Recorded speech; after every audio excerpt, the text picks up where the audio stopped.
Welcome back to another 90 Day Fiancé recap. Let's talk about The Other Way Season 7, Episode 6! And in this episode, we meet a brand new cast member. Her name is Patia. She's 58 years old, Dallas, Texas. She's a spicy dancer. She's been spicy dancing since she was 21. That's 1989. She has been dancing since 1989. Damn! She's dating Dylan, who's 38, from Tasmania, Australia. He's a plumber by day and is also a spicy dancer by night. And he is ripped.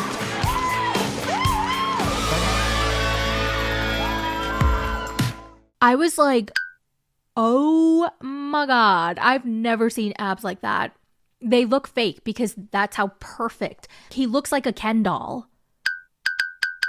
Physically, he's not really my type, but still, when he ripped off his shirt, I was like, wow. He met Patia when he was emceeing for a Thunder from Down Under event in Vegas while she was working 12 years ago. And they've been together ever since. They've lived together in Vegas for 7 years, but he had to go back to Australia due to visa issues. So then she moved to Texas and they've been doing long distance. But now she's going to move to be with him in Tasmania.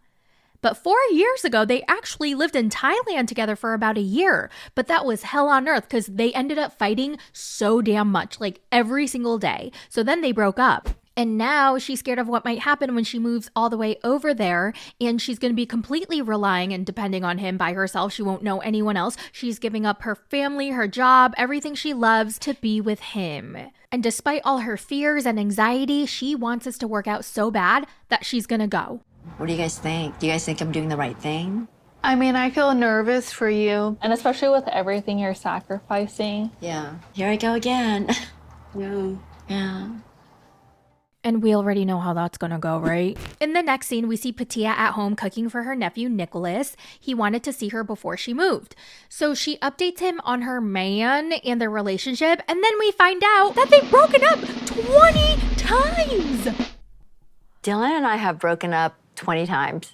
He was definitely a runner. He would question our relationship and would end up breaking up with me. Her nephew's like, you guys have been together for 12 years. Where's your ring? Well, I never got it back from the last time he took it back. So apparently he proposed 3 years into their relationship and then he backed out and took the ring back. What the fork? Her nephew gives her some great advice. Like, why don't you just visit him? It can be long term, but don't move all the way there until you get the ring. Because if it doesn't work out, then you can come back to all your things and your place and you don't have to move again. No, I know. I'm just worried, I I know. I'm not trying to scare you here. No, I know. And I gotta agree with him. Given the fact that they broke up 20 times in their relationship, he proposed and took it back. They lived together twice and it didn't work out. I think it's safe to assume that it's not gonna work out. Yeah. But Patia is convinced, she's in Delulu world, that it's gonna work out this time. Ay. I'm actually excited to find out what happens, and I mean, do we really need a guess? We already know how this is gonna go. Because once she moves to Australia, she's not going to be spicy dancing anymore, but he's going to continue. And they've had jealousy issues before. So how is it going to get any better when he's working and she's not this time? So yeah, I don't know. It's going to go down in the dumpster and I can't wait to watch it. Let's move on to Matthew and Greta.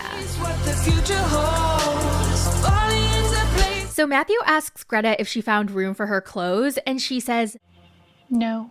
And since she did so much traveling, she's tired, she's cranky, she's moody, Matthew says he's gonna give her some space. Matthew's parents come home. They give Greta a big welcome hug. They're so happy to see her. Greta thanks them for letting her stay in their house. His parents seem to really like her. And I loved how they saw them together and they were like, oh my God, you guys look so happy. Not knowing that Greta just absolutely teared him a new one for not prepping the room. His mom goes into the kitchen, brings out this beautiful strawberry shortcake that she got for her. It's vegan and they put like a little cat cookie on top for Hazel.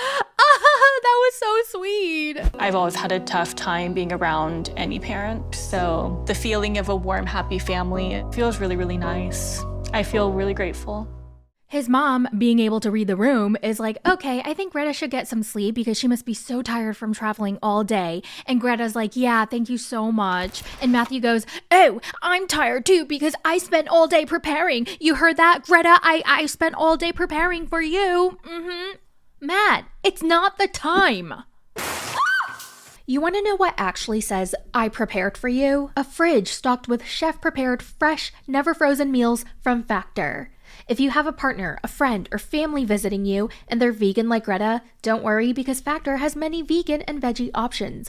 I personally get their high protein meals because I'm still on a GLP-1 and their meals have at least 30 grams of protein per meal. They've got 35 plus meals a week to choose from, plus snacks, smoothies, and even gourmet options if you're feeling a little fancy. And the best part? It's ready in 2 minutes. You pop them in the microwave and bam, dinner served. Honestly, it's a lifesaver for me because I hate cooking and my sister brings one to lunch when she goes to work. We love their juices and we've tried several different juices and Factor's taste the best.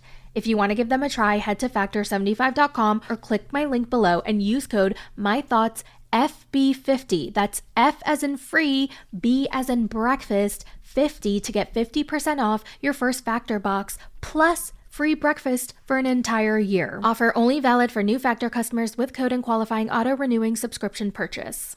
Greta and Matt say goodnight to his parents and then they get in bed and they're kind of like low-key arguing about the whole room situation. She lets him know that she didn't feel welcome due to his lack of preparation. And he doesn't understand because he did prepare the room for her arrival. And she's like, but there's no room for any of my stuff. And he's like, you can move any of my stuff out of the way and put your stuff there. Your room is now my room, or my room is now your room. Okay. In my last recap, I was kind of harsh on Greta just because I was like, you know what? It's the first day. Just suck it up and just acknowledge his efforts, right? But you know what? Now that I think about it, like if I'm putting myself into her shoes, okay, I am going to speak from my perspective. I get where she's coming from because I am also very, very particular about certain things, especially where I stay. And the way he prepared is not the way I would have liked to be prepared for. Does that make sense? Like if I were to prepare for a guest, like if I were to prepare for when he came to visit me or to live with me, there's no way I would just clean my room a little bit and leave 3 empty drawers. If I were Matthew, I would have put up pictures of Hazel on the wall or framed it and pictures of her friends around so that she has, reminders. I would get the bed sheets all fluffy and I would spray it with some perfume. I would put together a little welcome basket with some soap, lotion, bath bubbles, and I would have a big welcome home balloon. I would get a stuffed animal of Hazel. They have like the pillow versions of your pets that they can print on. It's so cute. I would get a fresh pair of slippers, maybe a robe, a face mask, and then empty the drawers. Okay, that was very nice of her. Like he did put some thought into it, right? By emptying the 3 drawers. But he could have left a portion of his closet for her to hang her stuff instead of leaving all his stuff in there and then telling her to just move his stuff. No, I don't want to move your stuff, bro. I don't want to do any work. You should have done the work before I got here. She's like, I don't think you're understanding what I'm saying. No, you can put any of your stuff, like even the bin over there, like just take all my stuff out. I'll put it in the garage. Oh my God, that is not the answer that I'm looking for. But you know what? She's got to suck it up. It's her first day. She can slowly teach him, if she wants to stay with him, how she likes things done so he can do it right the next time. She's like, okay, babe, I'm super tired, so let's just go to sleep. So they kiss goodnight, cuddle, and go to bed. I'm so tired, honey. I'm just gonna go to bed, okay? Yeah, that's fine. Good night. The next morning, Matthew surprises Greta with a trip to the spa, and now she's happy because she loves spa time. She lets him know that she gets weekly massages back in Oklahoma. Okay, that seems like a bit much. No. And I think this scared him a little bit because he's like, I'm happy to be the breadwinner and support you, but I think we need to set a realistic budget. That's interesting. Speaking of realistic, I know you just bought a really nice engine for your car that you didn't need, and then you also bought a very expensive computer. Well, the car we both share, so we both get something out of it, but the spa is just for you. We don't both get something out of your massages, but you'll get a happier version of me. You get a happier version of myself. And he goes, oh, well, I don't think the happier version of you is financially sustainable, so just reel it in a little bit. But I don't think I'm asking for much financially. But if I were to lose my job tomorrow, I don't think I could afford the life you want, and you might leave. And then the conversation turns to her asking if he thinks that she's only with him for his money. I'm more than happy to be paying for everything, but I can only afford so much. Well, I thought you wanted to go into finance and your career path that you're trying to go down because you wanted to make a lot of money. I don't want you to do something because you think I want it. I love my job, but I don't think you appreciate the things that I'm already able to give. And she wasn't expecting this answer. She was not expecting this conversation to go this way. I don't want to start this whole thing where we're keeping score on each other's sacrifices. I don't think that's a healthy foundation for a relationship. She pulls her hand away from his, and then the massage therapist comes in and says, "It's time for your couples massage." Feeling very tense. Ooh, what do you guys think about this? I think it's getting interesting, like their dynamic, because I feel for both of them. I think his feelings are valid. Like he's trying to do what he can and he thinks he made his effort, which is valid, but it's not enough for her. She wants more. She wants a different kind of effort. And I think she's allowed to want that and have that. But the thing is, if he can't give it to her, then she needs to find someone else. She wants the princess treatment and she wants to be spoiled, which is totally fine. I'm the same way. But you got to find a man who can do that for you. It's not fair to want and expect all these things that he can't afford or he can't give you. It's not fair to make him feel bad about it when he literally, like, he can.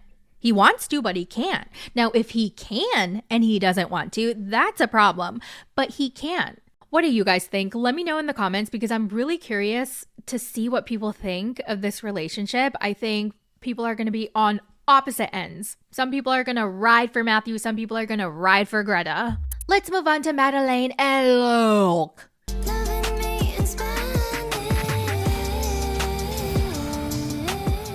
So they made up after their fight with the wedding planner. Remember the budget cuts to the wedding? So the next morning, they get into her sparkly BMW and they're going cake tasting. Today is the tasting of the cake. I'm so happy and excited about it. Are you ready to go to pick the cake? Yeah, let's do it. Oh, that sounds so good. I want to go cake tasting. Can I do that even though I'm not getting married? I love cake. I get cake just as an afternoon snack. Like I know some people get cake only for special occasions and for snacks they get like cookies, Oreos, fruit snacks, whatever. I buy sheet cake. So they get there, they're tasting all the different flavors. Madeleine is super happy. I want this for me and the other one for the other people. Really? This is something like I don't want to share. It's delicious. Luke tells her he loves her so much and can't wait to spend the rest of his life with her. But he has something to tell her. And she's like, "Oh, wow, Luke. So I know you didn't want me to have a bachelor party, but you know that weekend when I went to my friend David's house? Yes, the night you didn't respond to me. Yes,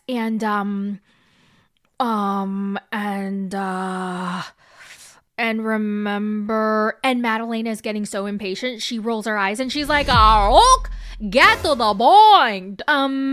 So they threw me a small little party." "What did you say?" "Yeah, and a stripper came over." "What did you do with a stripper?" And Luke goes, "What do you mean? I didn't do anything with a stripper." "What did you do?" And Luke, don't lie. Luke, you know I'm gonna find out. And what do you do with the stripper? What do you mean? What do you do with the stripper? I mean, Tell me the truth, Luke, because you know I'm gonna find out. And Luke goes, "I didn't do anything." "Did she dance for you?" Yeah." "Did you touch her?" No. She touched me and did some stripper things." "What did you say?" Madeleine is activated. She is breathing heavy. Her face is getting pink. She's sweating. She shot right up from her chair. She hurled the remaining pieces of cake on the table and she just kept throwing it in his face over and over again. Stupid.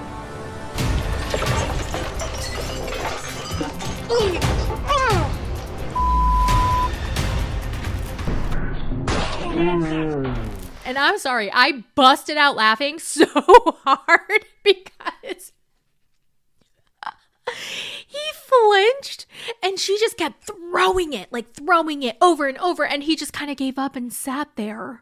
And the cake splattered all over his face. The fruit compote, there was jelly, like strawberry jelly, and there's frosting everywhere. It kind of looks like someone threw up on him. And she storms off, and after a while, he's just sitting there with cake all over. To a producer, he's like, can somebody get me napkins, please? Are you just gonna let me sit here with cake all over myself? Can I get like a napkin or something? And then we see Madeleine, she's sobbing in the car. She's like, it's over. We're done. There's no marriage. There's no relationship. Everything's done. But girl, that's not his fault. He didn't know his friends were going to surprise him with a stripper. How the hell is he supposed to control that? Did she even hear that it was a surprise? Like he didn't plan this? She's such an immature little brat. Oh, I forgot. She's 19 years old. No wonder. And you know what? That's what you get, Luke, for dating a child. I don't even feel bad for him. Any man over the age of 29 dating a 19-year-old, and that I'm being very generous by saying 19. That is a major red flag. You are a predator. But seriously, what did he expect? That's how I probably acted too at 19. Actually, I used to be batshit crazy. I have stories. But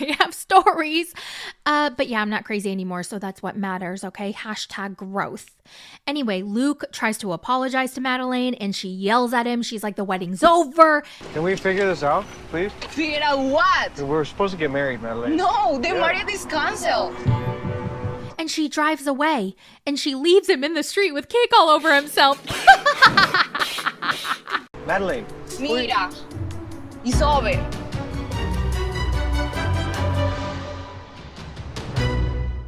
Last but not least, we have Sumit and Jenny. And this is a very short segment. We didn't see a lot of them. But basically, remember when Sumit's aunt harassed her and she went into the room by herself? Well, he checks up on Jenny afterwards to see if she's okay. Oh, I thought everybody accepted me, but I guess not. Don't worry, Jenny, my dear. My parents stood up for you. My mom even had tears in her eyes. I never thought there would be a day where my parents would be on your side. And she's like, yes, Sumi, you're right. They do. And thank you so much for having my back, Sumi. And they hug. Thank you so much for standing up for me. I'm just glad it's over. Not glad it's over. Aww. And that's it. That's everything that happened in this episode. What did you guys think? Let me know all your thoughts in the comments, and I will talk to you in the next one. Bye!